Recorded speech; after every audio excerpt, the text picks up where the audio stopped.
You broke up, but you still love them. You still care about them. You want to talk to them. You want to know what they're doing. You want to know how they're handling the breakup. Are they feeling as badly as you are? But every time you check their social media, or you talk to mutual friends and ask about them, or you send them a just checking in text to see how they're doing, you wind up feeling worse. This is not healing. It's sort of staying in a breakup purgatory. No contact is the only way out. Today we're going to talk about no contact and why it's the fastest, most effective way to start healing after a breakup, even if you're still in love with them. We'll discuss what no contact really means, why it works, and the common misconceptions that keep people in these painful loops of maybe getting back together or getting back in contact again, only to sort of break up again. After a breakup, even if you really care about your ex, you need a full detox from them and they need a full detox from you.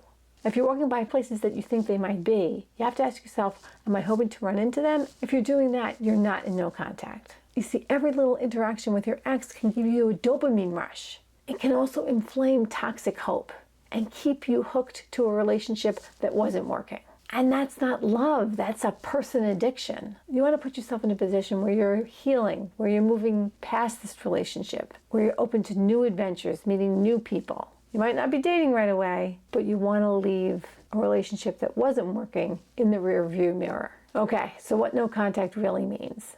No contact is no contact. No texting, no DMing, no accidental run-ins on the street, no talking to mutual friends about them, trying to find out what they've been doing, what they've been up to, are they dating anybody new? Not sending them little hard-to-interpret messages like liking posts or watching their stories. And remind yourself, it doesn't mean that you don't care about them. You're trying to create emotional safety for yourself. You need to put space between you and your ex in order to heal and move on.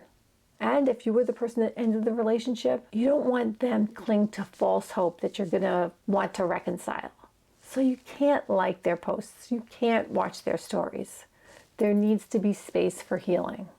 No contact can really protect your peace. It stops a sort of emotional whiplash where you're talking and you kind of feel like you might be reconciling, that they might be realizing their potential and the relationship could be what you always wanted it to be, and then realizing that's not the case and breaking up again. Because the whole cycle can restart where you get back together and then you break up, and then you get back together and you break up, and you're feeling excited and down and excited and down. That can raise your dopamine level, lower your serotonin level, raise your oxytocin level. Your hormones can be all over the map, up and down. No contact gives you time to stabilize.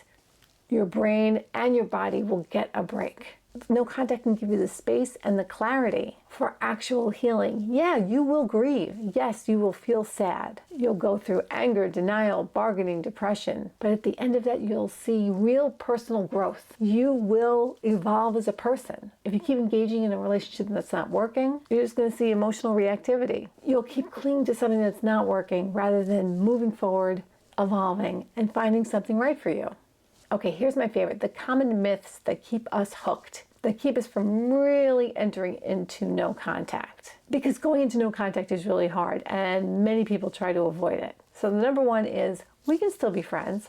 I want to keep this person in my life. We had a very important relationship. I don't want to let them go. Yes, maybe in the future you can be friends or be friendly. But right now, as you're going through the breakup, as you're going through the beginning stages, the space can help you both heal. You can't help your ex deal with the pain of your breakup. It just keeps you too present in their life. It can give them false hope, or it can make you feel like the relationship's going to move forward in a direction that it's not.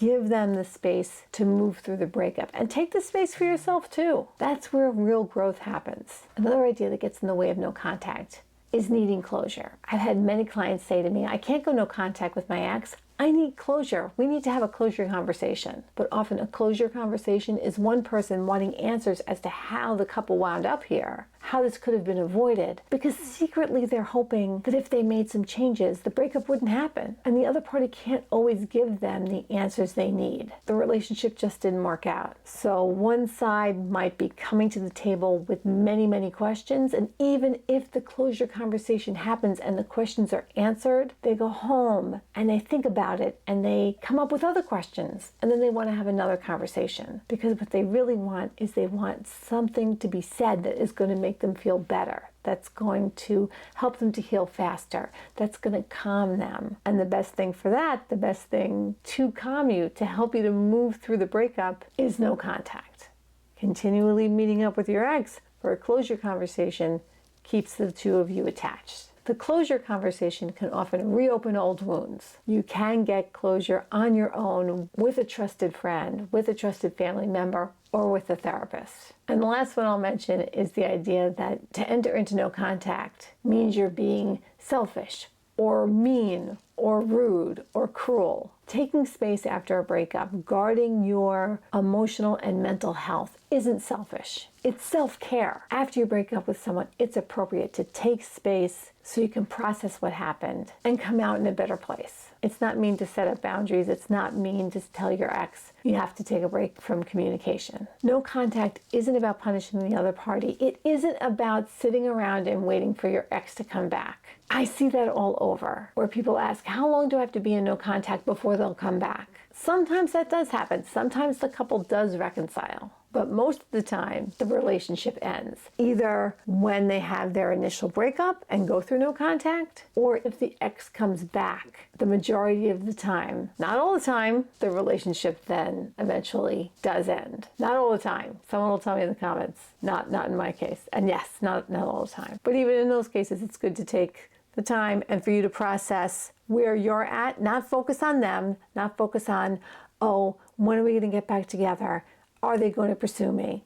Focus on you. Focus on the things that you want to do, what you want to bring into your life. Do real self-care by celebrating yourself. Hobbies you wanted to take up, places you wanted to go. And if they come back into your life and you want them to be in your life, you'll take it from there. No contact ultimately is about protecting you, protecting your emotional health, your mental health, and giving you time and space to grow and heal. If you're serious about moving forward and getting past the breakup, this is the best place to start. In the next video, I'll help you take the next step, rebuilding your daily routines after a breakup. And that means reclaiming your life again, rebuilding your routine in this new reality, because healing happens through small, everyday choices. So stick around.